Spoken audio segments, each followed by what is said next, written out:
Hi friends, hi students.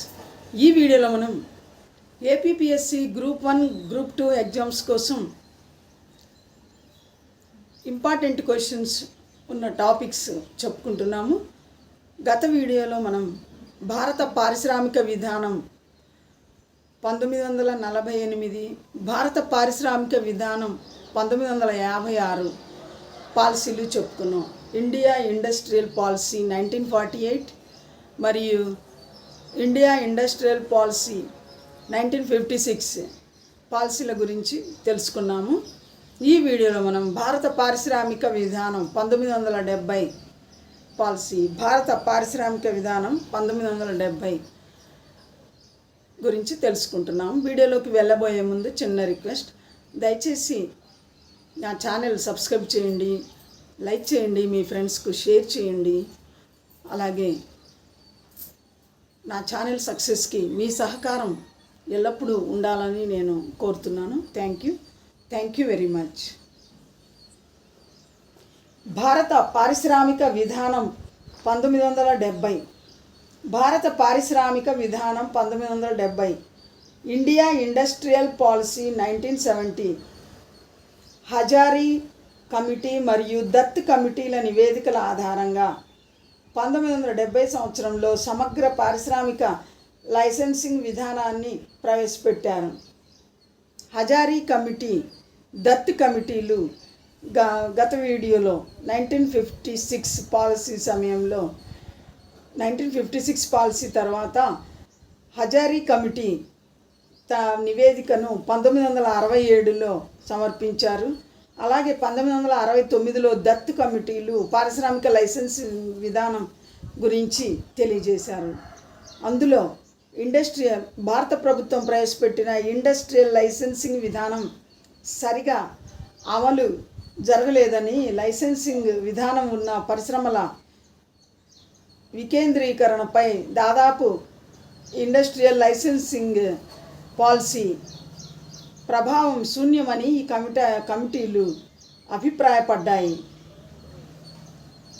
కేవలం బాగా అభివృద్ధి చెందిన మహారాష్ట్ర, పశ్చిమ బెంగాల్, గుజరాత్, తమిళనాడు వంటి రాష్ట్రాల్లోనూ కొన్ని మహానగరాల సమీపంలోనూ పరిశ్రమల ఏర్పాటుకు ఎక్కువ లైసెన్సులు ఇచ్చినట్లు కమిటీలు వెల్లడించాయి. పారిశ్రామికంగా వెనుకబడిన రాష్ట్రాలు, చిన్న పట్టణాల అవసరాలను ప్రభుత్వం గుర్తించలేదని industrial licensing policy 1948, industrial licensing policy 1956లలో ఈ విధానం ప్రభుత్వం సరిగా ఇండియా ఇండస్ట్రియల్ లైసెన్సింగ్ విధానం, భారత పారిశ్రామిక విధానాన్ని సరిగా అమలు జరపలేదని 1967లో నివేదిక సమర్పించిన హజారీ కమిటీ, 1969లో నివేదిక సమర్పించిన దత్ కమిటీలు అభిప్రాయపడ్డాయి. అందువల్ల ఇండియా ఇండస్ట్రియల్ లైసెన్సింగ్ పాలసీ 1970లో హజారీ కమిటీ, దత్ కమిటీల నివేదికల ఆధారంగా 1970 సంవత్సరంలో భారత ప్రభుత్వం సమగ్ర పారిశ్రామిక లైసెన్సింగ్ విధానాన్ని ప్రవేశపెట్టింది. ప్రభుత్వ రంగానికి కేటాయించిన పరిశ్రమలు కాక ఇతర కీలక రంగాలలో భారీ పారిశ్రామిక సంస్థలు, విదేశీ కంపెనీలు పెట్టుబడి విధానానికి ఈ విధానం ద్వారా అనుమతి లభించింది. 1 నుంచి 5 కోట్ల రూపాయలు పెట్టుబడి అవసరమైన మధ్యస్థాయి పెట్టుబడి రంగాన్ని మధ్యస్థాయి పారిశ్రామికులకు రిజర్వ్ చేశారు. వినియోగ వస్తువులు, ఇతర వస్తువులు ఉత్పత్తి చేసే అవకాశాన్ని లఘు పరిశ్రమలకు కేటాయించారు. వినియోగ వస్తువులు, ఇతర వస్తువులు ఉత్పత్తి చేసే అవకాశాన్ని లఘు పరిశ్రమలకు కేటాయించారు. ప్రైవేటు, ప్రభుత్వ రంగాలు కలిసి ఉమ్మడి రంగంలో పరిశ్రమలను ఏర్పాటు చేయాలన్న విధానాన్ని సూత్రప్రాయంగా అంగీకరించారు.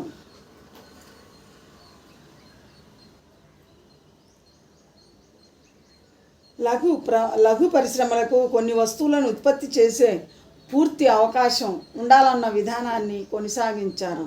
లఘు పరిశ్రమలు, లఘు అంటే చిన్న, లఘు పరిశ్రమలకు కొన్ని వస్తువులను ఉత్పత్తి చేసే పూర్తి అవకాశం ఉండాలన్న విధానాన్ని కొనసాగించారు. వ్యవసాయ ఆధారిత పరిశ్రమలను ఏర్పాటు చేసేటప్పుడు సహకార రంగానికి ప్రాధాన్యత ఇచ్చి లైసెన్సులు ఇవ్వాలని ప్రభుత్వం నిర్ణయించింది. 1956 సంవత్సరం నాటి భారత పారిశ్రామిక విధానం పరిధిని మించి ప్రభుత్వ రంగాన్ని విస్తరించాలని నిర్ణయించారు. తక్కువ కాలంలో ఏర్పాటు చేయగల పరిశ్రమలను ప్రభుత్వం ఏర్పాటు చేయాలని నిర్ణయించారు. ఈ విధంగా ప్రభుత్వ రంగ లాభాలను ఆర్జించగలదని ఆశించడం జరిగింది. 1956 సంవత్సరం నాటి పారిశ్రామిక విధాన పరిధిని మించి ప్రభుత్వ రంగాన్ని విస్తరించాలని ఈ పారిశ్రామిక విధానం 1970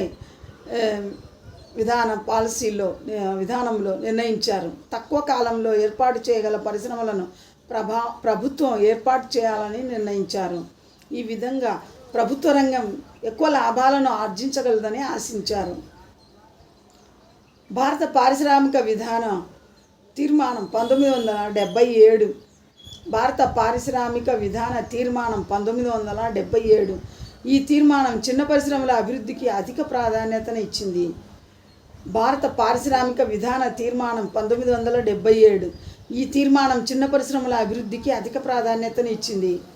10 లక్షల పెట్టుబడి ఉన్న చిన్న తరహా పరిశ్రమలకు 15 లక్షల పెట్టుబడిని అనుబంధ పరిశ్రమలకు నిర్దేశించింది. చిన్న పరిశ్రమల జాబితాను 180 నుంచి 807కు పెంచింది. చిన్న పరిశ్రమల జాబితాను 180 నుంచి 807కు పెంచింది. చిన్న పరిశ్రమల అభివృద్ధి జిల్లా పారిశ్రామిక కేంద్రాలను నెలకొల్పాలని ఈ తీర్మానం 1977 పారిశ్రామిక విధానం తీర్మానం నిర్ణయించింది. సరళీకృత పారిశ్రామిక విధానం 1971 సంవత్సరంలో ఇండియా పాకిస్తాన్కు యుద్ధం జరిగిన తరువాత పారిశ్రామిక విధానాన్ని మరింత సరళం చేయాల్సిన అవసరాన్ని గుర్తించారు. 1971 సంవత్సరంలో ఇండియా పాకిస్తాన్కు యుద్ధం జరిగిన తర్వాత పారిశ్రామిక విధానాన్ని మరింత సరళం చేయాల్సిన అవసరాన్ని గుర్తించారు. 72 ప్రాధాన్యత పరిశ్రమల ఉత్పత్తులపై ఉన్న ఆంక్షలను తొలగించారు.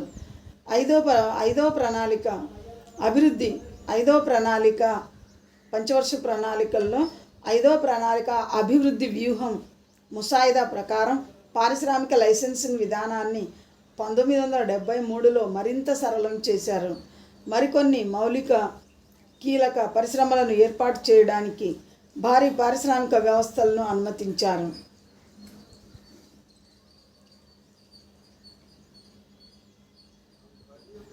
రాష్ట్ర కేంద్ర ప్రభుత్వాలు ఉమ్మడి రంగంలో పరిశ్రమలను ఏర్పాటు చేయడానికి ప్రాధాన్యతను ఇచ్చారు. 1975 సంవత్సరంలో 21 పరిశ్రమల ఏర్పాటుకు లైసెన్సులు అవసరం లేదని నిర్ణయించారు. మరో 30 పరిశ్రమల్లో భారీ పారిశ్రామిక సంస్థలు విదేశీ కంపెనీలు పెట్టుబడి పెట్టడానికి అనుమతిని ఇవ్వడం జరిగింది. మరో 30 పరిశ్రమల్లో భారీ పారిశ్రామిక సంస్థలు విదేశీ కంపెనీలు పెట్టుబడి పెట్టడానికి అనుమతించారు. 1980లో ప్రవేశపెట్టిన పారిశ్రామిక విధాన ప్రకటన లైసెన్సింగ్ పద్ధతిని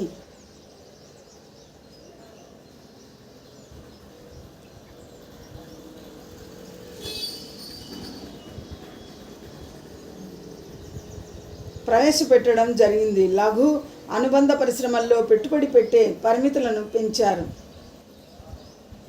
విస్తరణకు ఉన్న అవకాశాలను పెంచారు. లైసెన్సులు ఇవ్వడంలో ఉన్న జాప్యాలను తొలగించారు. పారిశ్రామిక అభివృద్ధి త్వరితగతిన జరిగేలా చూసేందుకు ప్రభుత్వం చర్యలు తీసుకుంది. బ్రాడ్ బ్రాండింగ్ అనే పద్ధతిని 1985లో ప్రవేశపెట్టారు. బ్రాడ్ బ్రాండింగ్ అనే పద్ధతిని 1985లో ప్రవేశపెట్టారు. మార్కెట్ అవసరాలకు అనుగుణంగా పరిశ్రమలు తమ ఉత్పత్తుల్లో మార్పులు తెచ్చేందుకు ఈ పథకం సదుపాయం కల్పించింది. అందువల్ల సామర్థ్యాన్ని ఉపయోగించుకునే అవకాశాలు మెరుగయ్యాయి. 32 తరహా పరిశ్రమలకు లైసెన్స్ అవసరం లేదని ప్రకటించారు. ఎంఆర్టీపీ ఫెర్రా చట్టాలకు లోబడి ఈడీ లైసెన్సింగ్ అమలు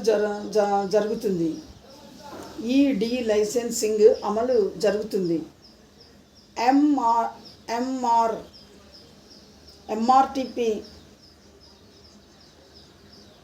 ఫెర్రా చట్టాలకు లోబడి ఈ లైసెన్సింగ్ అమలు జరపబడుతుంది. దిగుమతుల విధానాన్ని సరళం చేశారు. ఎగుమతులకు అవకాశం ఉన్న ఎలక్ట్రానిక్స్ వంటి పరిశ్రమలను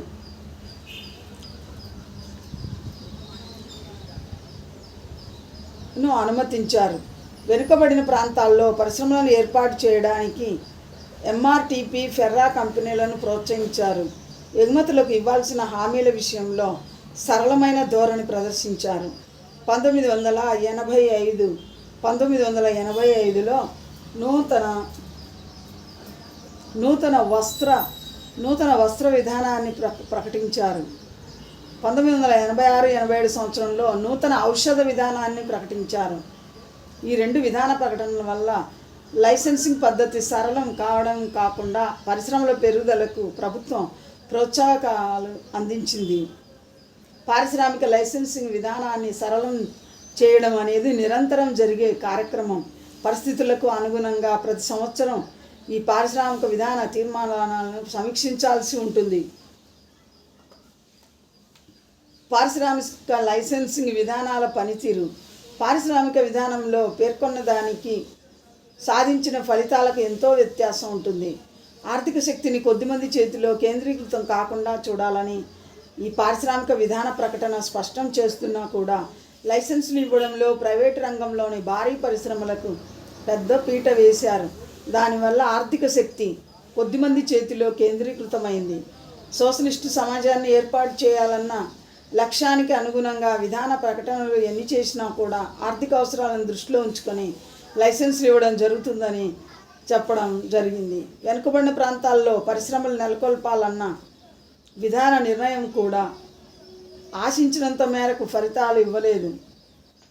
లఘు పరిశ్రమలను అశ్రద్ధ చేశారు. ప్రభుత్వ పారిశ్రామిక విధానం వల్ల భారత ఆర్థిక వ్యవస్థ ఉత్పత్తి చేసిన వస్తువుల ధర విపరీతమైంది. దానితో భారతీయ వస్తువులు విదేశీ పోటీని తట్టుకోలేని పరిస్థితి ఏర్పడింది. దేశంలో పలు పరిశ్రమలు ఖాయిలా పడ్డానికి పారిశ్రామిక విధానం కొంత కారణమని చెప్పవచ్చు. ప్రభుత్వ పారిశ్రామిక విధానం వల్ల భారత ఆర్థిక వ్యవస్థ ఉత్పత్తి చేసిన వస్తువుల ధర విపరీతమైంది, అంటే పెరిగిపోయింది. దానితో భారతీయ వస్తువులు విదేశీ వస్తువుల పోటీని తట్టుకోలేని పరిస్థితి ఏర్పడింది. దేశంలో పలు పరిశ్రమలు ఖాయిలా పడ్డానికి కారణం పారిశ్రామిక విధానం కూడా కారణమని చెప్పవచ్చు. ఏది ఏమైనప్పటికీ భారత పారిశ్రామిక విధానం వల్ల కొంత పారిశ్రామిక ప్రగతి జరిగింది. సరాసరి ఏటా 5% పారిశ్రామిక అభివృద్ధి సాధ్యమైంది. ఏది ఏమైనప్పటికీ పారిశ్రామిక విధానం వల్ల కొంత పారిశ్రామిక ప్రగతి జరిగింది. సరాసరి ఏటా 5% పారిశ్రామిక అభివృద్ధి సాధ్యమైంది. ప్రభుత్వ రంగ సంస్థల ఏర్పాటు వల్ల కీలక రంగాల్లో పారిశ్రామిక పునాది ఏర్పడింది. ఇతర పరిశ్రమల అభివృద్ధికి దోహదం చేశాయి. డీలైసెన్సింగ్ లఘు పరిశ్రమలు ఉత్పత్తి చేసే వస్తువులకు కూడా డీలైసెన్సింగ్ విధానం లఘు పరిశ్రమలు ఉత్పత్తి చేసే వస్తువులకు కూడా విస్తరించారు. 50 మంది కంటే తక్కువ సిబ్బంది పనిచేసే చిన్న వీవింగ్ యూనిట్లకు కూడా రక్షణ లేకుండా పోయింది. టెలికమ్యూనికేషన్ ఉత్పత్తులు, ఇన్స్ట్రుమెంటేషన్, కంప్యూటర్ల రంగాల్లో కూడా ఇదే పరిస్థితి నెలకొంది. పారిశ్రామిక యూనిట్లను ఆధునీకరించి సాంకేతిక పద్ధతులను మెరుగుపరిచేందుకు దిగుమతి సౌకర్యాన్ని కల్పించారు.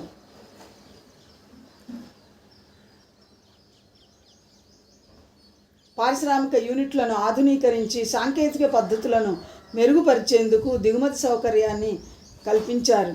3 కోట్ల రూపాయలు విలువ చేసే విదేశీ మారకం వినియోగించి ప్రతి ఏటా ఈ యూనిట్లు యంత్ర పరికరాలను దిగుమతి చేసుకోవచ్చని పారిశ్రామిక విధానంలో పేర్కొనబడింది. Thank you students. నెక్స్ట్ వీడియోలో భారత పారిశ్రామిక విధానం 1991 గురించి తెలుసుకుందాం.